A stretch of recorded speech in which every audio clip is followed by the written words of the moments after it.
नमस्कार दोस्तों, स्वागत है आपका। जैसा कि आप सभी जानते हैं कि अलीगढ़ वरुण चैनल पर शहर अलीगढ़ की तमाम शख्सियतों से हम आपको समय-समय पर रूबरू कराते रहते हैं और इसी क्रम में आज हमारे चैनल की टीम यहाँ पर अलीगढ़ के अभिश्री हॉस्पिटल पर आ पहुँची है और यहाँ पर आज हम आपका परिचय कराएँगे अभिश्री हॉस्पिटल की संचालिका डॉक्टर आभा श्रीवास्तव गौतम से। मैं आपको बता दूं संक्षेप में आपके परिचय के बारे में कि मूल रूप से जनपद उन्नाव के एक परिवार से जुड़ी हुई डॉक्टर आभा श्रीवास्तव गौतम के पिता का नाम श्री कृष्ण श्रीवास्तव है और आपकी माता का नाम रंजना श्रीवास्तव है और आपके दो भाई हैं आशीष श्रीवास्तव और शोवेश श्रीवास्तव। दोनों ही चिकित्सा के पेशे से जुड़े हुए हैं और परम सौभाग्य की बात है कि यहाँ पर मेडिकल कॉलेज में चिकित्सा की जो ट्रेनिंग है उस ट्रेनिंग के दौरान आपकी मुलाकात डॉक्टर ऋषभ गौतम से हुई। डॉक्टर ऋषभ गौतम अलीगढ़ में अखिल भारतीय ब्राह्मण महासभा के राष्ट्रीय उपाध्यक्ष पंडित विनोद गौतम के सुपुत्र हैं और आपसे मुलाकात के बाद ये मुलाकात वास्तव में प्यार में बदली और दोनों ही वैवाहिक सूत्र बंधन में बन गए। हमारे साथ यहाँ पर मैम मौजूद हैं। तो सबसे पहले जानेंगे हम मैम का संक्षेप में जीवन परिचय। मैम। पहले तो मैं आप सब लोग को नमस्कार कहना चाहती हूँ और धन्यवाद कहना चाहती हूँ। और जीवन परिचय में इट्स लाइक कि I was born in Unnao, तो जो है मॉम डैड उन्नाव में रहते हैं आज भी। तो जो है फिर वहाँ से पढ़ाई करते यहाँ पे एमयू में सिलेक्शन हुआ, एडमिशन हुआ, फिर शादी हुई अलीगढ़ में। तो यहाँ पे जो है फिर हॉस्पिटल 10 साल पहले 10-11 साल पहले हमने इस हॉस्पिटल की स्टार्टिंग करी। आज जो है हॉस्पिटल की ग्रोथ देख के मैं और मतलब मेरे फैमिली वाले सब बहुत सैटिस्फाइड हैं, खुश हैं। तो बस इतना ही जीवन है। हॉस्पिटल में मैम किस तरह की सेवाएं आप लोग यहाँ दे रहे हैं जो है? हॉस्पिटल में सेवाएँ देखिए, यहाँ पे सभी तरीके की सेवाएँ, एक मल्टी स्पेशलिटी हॉस्पिटल हम रन कर रहे हैं और मैं बहुत थैंकफुल हूँ कि बहुत बड़े-बड़े चिकित्सक हमारे अस्पताल से जुड़े हुए हैं। जैसे कि मैं गायनेकोलॉजिस्ट हूँ, तो गायनी की सुविधाएँ हैं। साथ में जैसे डॉक्टर ऋषभ एनेस्थेटिस्ट हैं, तो आईसीयू, क्रिटिकल केयर पेशेंट्स और मेजर सर्जरीज़ वगैरह के लिए जो एनेस्थीसिया, ये सारी सुविधाएँ अवेलेबल हैं हमारे पास। उसके अलावा न्यूरोसर्जन डॉक्टर नागेश वर्ष ने हमारे यहाँ जुड़े हुए हैं, तो उनके पेशेंट्स, उनकी सर्जरीज़ और इसके अलावा पूरी टीम है हमारे पास। तो हर प्रकार का ऑपरेशन, हर तरीके के जटिल से जटिल केसेज़ हम यहाँ पे मैनेज करते हैं। इसके अलावा आयुष्मान भारत और टीपीएस वगैरह के पेशेंट्स भी मैनेज होते हैं हॉस्पिटल में। जी, बहुत अच्छा। यहाँ पर मैम ने अपना संक्षेप में जीवन परिचय के बारे में बता दिया है कि आपकी शिक्षा दीक्षा कहाँ पर हुई और किस परिवेश में मैम पली बढ़ी और इसके बाद यहाँ पर हॉस्पिटल में किस प्रकार की चिकित्सा सेवाएं यहाँ पर न सिर्फ मैम बल्कि उनका पूरा परिवार और चिकित्सकों की पूरी टीम यहाँ पर मरीजों को उपलब्ध करा रही है। जैसा कि मेरे संज्ञान में है, जब इस अस्पताल की प्रारंभिक शुरुआत हुई थी तब कुछ लोग कहते थे कि संभवतः गली में होने के कारण इस अस्पताल पर पेशेंट्स कम आएँगे, लेकिन जिस तरह से यहाँ पर चिकित्सा सेवाएँ दी गईं और चिकित्सकों ने अपनी दक्षता का बखूबी प्रमाण दिया, तो ये कहने में कोई बानगी नहीं कि वास्तव में अलीगढ़ के तमाम मल्टी स्पेशलिटी हॉस्पिटल में अभिश्री हॉस्पिटल का नाम शुमार किया जाता है। बातचीत का सिलसिला हम आगे बढ़ाते हैं। यहाँ पर एक और मैं आपको रहस्योद्घाटन करूँ कि हालाँकि मैम चिकित्सा के पेशे से जुड़ी हुई हैं, लेकिन हाल ही में मैडम की एक पुस्तक का विमोचन किया गया था और उस पुस्तक का विमोचन काफ़ी अच्छे तरीके से किया गया था शहर के एक प्रतिष्ठित होटल में। उस पुस्तक के बारे में जानेंगे कि हालाँकि चिकित्सा के पेशे से मैम जुड़ी हुई हैं, लेकिन चिकित्सा के पेशे से लेखिका के पेशे तक जाने के जो सफ़र का जो वो है क्रिया, उसके बारे में मैम थोड़ा बताएँ? देखिए, चिकित्सक होना मतलब इट्स लाइक कि आपको एक अपॉर्चुनिटी मिलती है कि आप दुनिया में बहुत सारे लोगों से मिलते हो, उनके लाइफ के बारे में जानते हो, उनकी क्या परेशानियां हैं, उनको सुनते हो, समझते हो और कुछ हद तक उनके साथ जीते भी हो, अगर आपका नेचर है ऐसा है। कुछ लोग होते हैं जो दूसरों की परेशानी और अपनी परेशानियों में अंतर ज़्यादा नहीं कर पाते। तो इसी सिलसिले में ऐसा रहा कि पेशेंट्स वगैरह हमेशा देखती रही, मैं बात करती रही उनसे, तो मैंने ये रियलाइज़ किया कि बहुत सारे पेशेंट्स होते हैं जिनको एडिक्वेट नॉलेज नहीं होती है, कभी वो समझ ही नहीं पाते कि क्या कॉम्प्लिकेशन हो रहा है और फिर उनकी जान पे खतरा आ जाता है। कई बार ऐसा होता है कि ओपीडी में बिज़ी हैं, टाइम नहीं है, तो फिर हम पेशेंट्स को समझाना चाहें तो भी समझा नहीं पाते। कोई भी बीमारी है उसके बारे में अगर मैं आपको भी बताऊँ तो इट्स लाइक कि आपको थोड़ी काउंसलिंग की तो ज़रूरत है, कि जो है अगर मैंने बता दिया कि बच्चा उल्टा है, ऑपरेशन होना है, तो इट्स नॉट लाइक कि you are the same person जिस जो चल के मेरे चैम्बर में आया था। तो कोई भी बड़ी न्यूज़ है उसके साथ कुछ काउंसलिंग का पार्ट हो जाए या कुछ पेशेंट को उस न्यूज़ को एक्सेप्ट करने का एक जो वो होता है वो इंटरवल उसे मिलना चाहिए। तो मैंने सोचा कि जो है समझा तो मैं पूरी कोशिश करती हूँ टाइम दूँ अपने पेशेंट्स को। बट स्टिल अगर मुझे लगता है कि जैसे प्रेगनेंसी की स्टार्टिंग हुई तो जो है एक पेशेंट्स के मतलब पेशेंट क्या कहना एक ये नॉर्मल पार्ट है लाइफ का चाइल्ड बर्थ। तो इनके मन में कई तरीके के सवाल होते हैं, कई तरीके की धारणाएँ होती हैं जो गाँव में प्रचलित होती हैं। तो उसके चलते मैंने सोचा कि इन सारी चीज़ों को हर एक पेशेंट को ओपीडी में बता पाना मुश्किल होगा। तो फिर मैंने सोचा कि एक बुक लिखती हूँ मैं जो बहुत बड़ी नहीं हो, सरल भाषा में हो, हिंदी में हो, जिनको मैं अपने पेशेंट्स को दे सकूँ और फिर जो है उनके बहुत सारे सवालों का आंसर उस किताब में ही मिल जाएगा।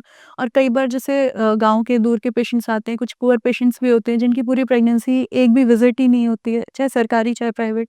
तो उनके लिए मैंने सोचा कि कुछ मैं कर सकूँ तो फिर मैंने इसलिए बुक लिखी एक उनके बहुत अच्छा विचार। मैम ने अपने चिकित्सक से लेखिका बनने के सफ़र के बारे में मैम ने वृत्तांत से बता दिया है कि जब मैम के पास पेशेंट्स आते थे तो उनकी परेशानियों को डीपली जब मैम समझती थीं, देखती थीं, उनकी काउंसलिंग करती थीं तो कभी-कभी समझ के फेर के कारण पेशेंट्स उन चीज़ों को समझ नहीं पाते थे। तो उन चीज़ों को शब्दों में बनाकर, पिरोकर मैम ने किताब में स्थापित किया और वो किताब लोगों तक पहुँचाने का निरंतर प्रयास किया जा रहा है। यहाँ पर मैम ने बात करी ग्रामीण परिवेश की कि अक्सर कभी-कभी जन जागरूकता के अभाव में ग्रामीण अंचल की महिलाएँ कभी कुपोषण का शिकार हो जाती हैं या कई सारी समस्याएँ उनके सामने जाती हैं। एक और बड़ा महत्वपूर्ण विषय है हमारे समाज में मैम जब कभी शादी होती है तो शादी के बाद हर महिला को आशीर्वाद दिया जाता है कि पुत्रवती भव। अक्सर आपने देखा और सुना होगा। तो वास्तव में इस प्रकृति का संतुलन कहीं ना बिगड़ने पाए इसके लिए वास्तव में पुत्रियों की भी आवश्यकता होती है।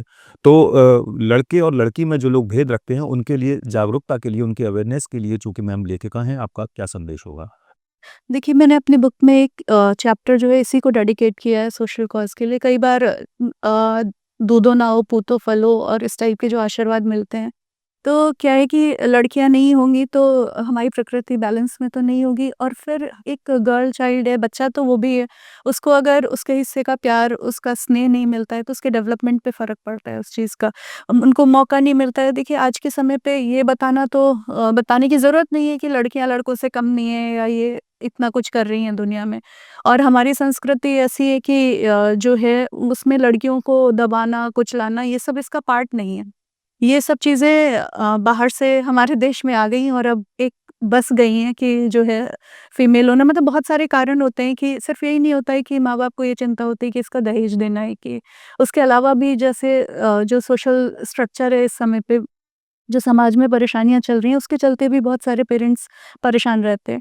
तो बस मैंने जैसे कई बार क्या होता है कि महिलाएँ ही महिलाओं के उत्पीड़न का कारण होती हैं कि अगर किसी महिला को बेटियाँ हो रही हैं, बेटा नहीं हो रहा है, तो उसको ज़िम्मेदार ठहराएँगे, बाँझ कहेंगे, ये कहेंगे, वो कहेंगे। ये सारे पेशेंट्स की बताई हुई कहानी मैं आपको बता रही हूँ, रियल लाइफ़ सिचुएशंस हैं।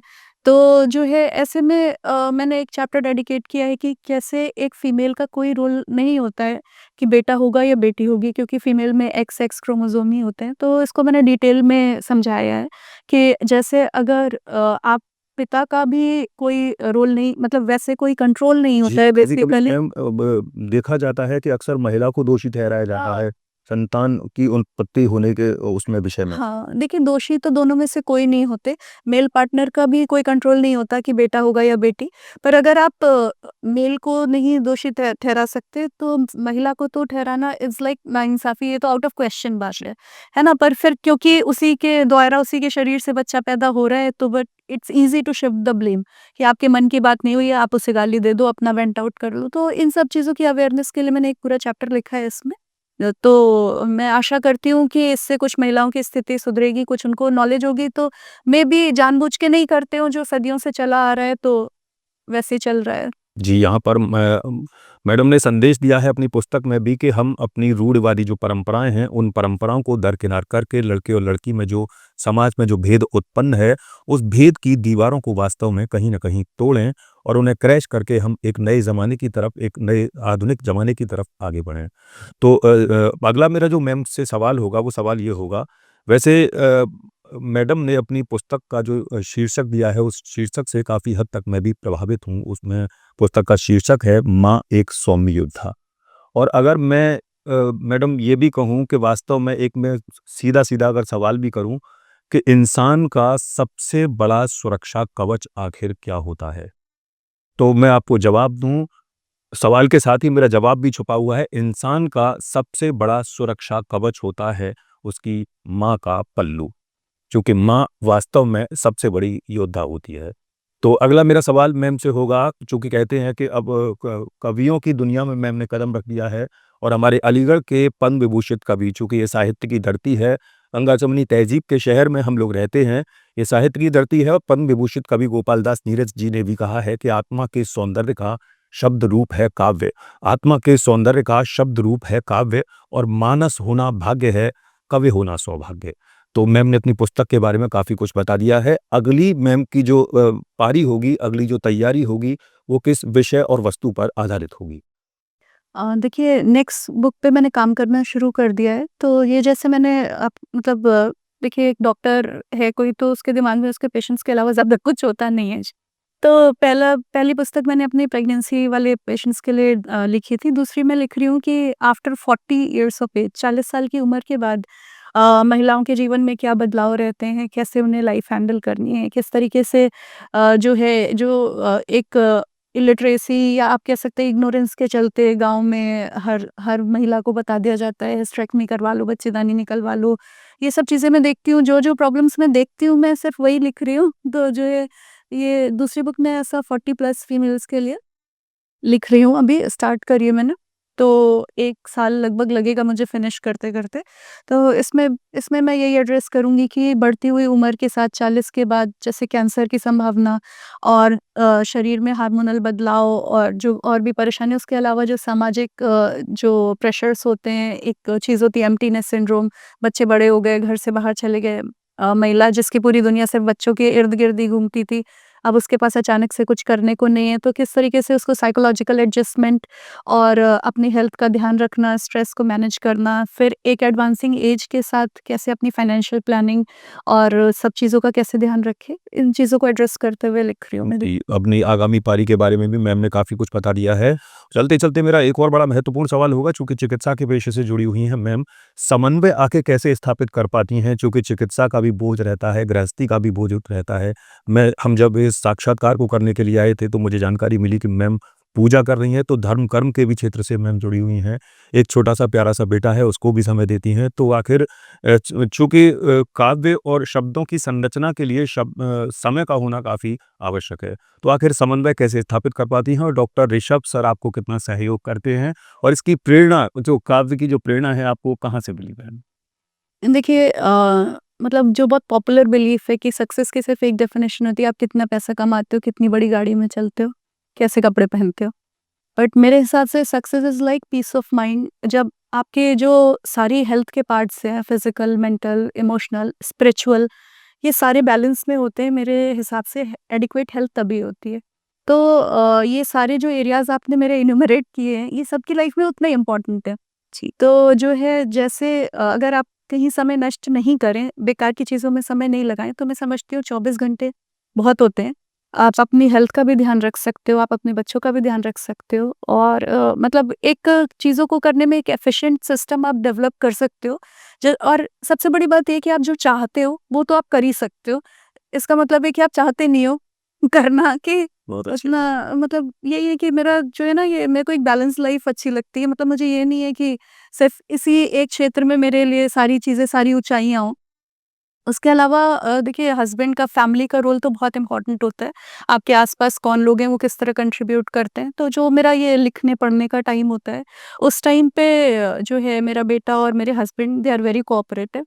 दे just give me the space. मेरा अपना रूम है, मैं वो डू नॉट डिस्टर्ब मोड में चली जाती हूँ, तो just I get some time to do चलिए, it. Thank you very much. यहाँ पर हमने मैम का काफ़ी समय लिया और मैम ने अपनी जो मेरा सवाल था उसका बड़ी सादगी के साथ मैम ने उत्तर दिया है, चूँकि आजकल हमने देखा है कि इस भागम-भाग भरी दुनिया में, भाग-दौड़ भरी दुनिया में लोग भागे चले जाते हैं, समय के सही सदुपयोग की मैम ने शिक्षा दी है। तो समय के सही सदुपयोग को लेकर मुझे एक 4 लाइन ज़रूर याद आती हैं। कहा जाता है कि मैम, "न हौसले, न इरादे बदल रहे हैं लोग, न हौसले, न इरादे बदल रहे हैं लोग और थके-थके हैं मगर फिर भी चल रहे हैं लोग। न हौसले न इरादे बदल रहे हैं लोग, और थके थके हैं मगर फिर भी चल रहे हैं लोग, और मिजाज ऐसा मिला कि समझ सके ना कोई, मिजाज ऐसा मिला कि समझ सके ना कोई, और ना जाने कौन से सांचे में ढल रहे हैं लोग। तो यहाँ पर बातचीत के लिए बहुत बहुत शुक्रिया। तो मैम ने यहाँ पर जो नारी है जो सृजन की कारक है उसके लिए अपनी पुस्तकों के माध्यम से संदेश दिया है। तो शहर के विभिन्न प्लेटफॉर्म पर ये पुस्तक माँ एक सौम्य योद्धा आपको उपलब्ध होगी, और अगर आपको वहाँ भी उपलब्ध न हो तो क्वारसी रामघाट रोड के पास अभिश्री हॉस्पिटल पर यह पुस्तक आपको सहजतापूर्वक उपलब्ध होगी। इस बातचीत के लिए बहुत बहुत धन्यवाद। इस खास रिपोर्ट के लिए राहुल वासने के साथ में प्रदीप पंडित, वरुण चैनल, अलीगढ़।